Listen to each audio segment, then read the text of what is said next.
What you'll be covering in this drill is getting an understanding and an appreciation of important information contained in the owner's manual. This is the Yellow Metal Boot Camp video for drill number SS102, Skid Steer Loader Owner's Manual.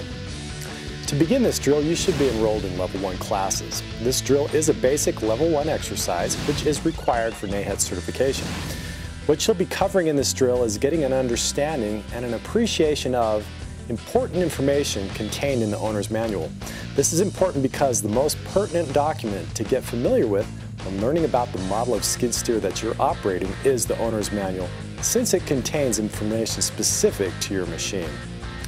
Generally, there are three main sections that you'll want to pay attention to: the safety section, the operations section, and the maintenance section. So first, let's talk about the safety section. Remember, safety first. Most owner's manuals contain safety information that applies to that machine.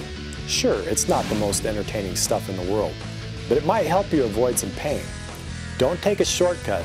Take a minute and invest in the most critical part of your job. And make sure there's an owner's manual in the machine at all times.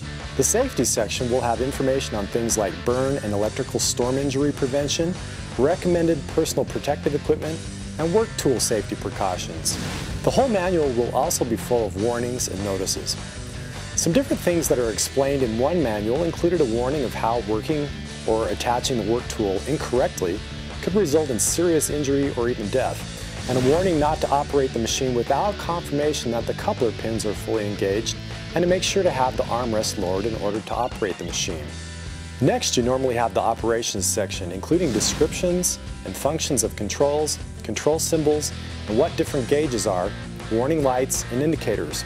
Also things to do before, during, and after operation, pre-start checks, how to change and operate the attachments and work tools, and sometimes they even include operating techniques to help you get the most out of your machine and to be more productive.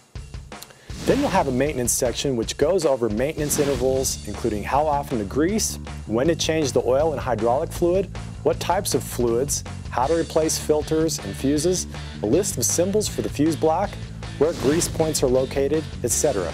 And often you will find a daily inspection list which will include most of the things that almost any company out there requires. If you only have a minute and are just getting into a piece of equipment for the first time, at least briefly study the descriptions of buttons, gauges, and controls, and pay attention to load limits and safe operational parameters. The owner's manual is like a supplemental mini course on heavy equipment operation for that machine. Taking time out to study it will pay off. Well, that's it. Make sure to have your instructor verify your basic competency in the completion of this drill to earn your credit.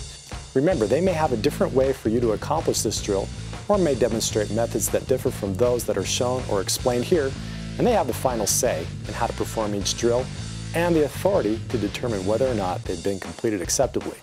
Good job! Now you have a better understanding of why the skid steer owner's manual is so important.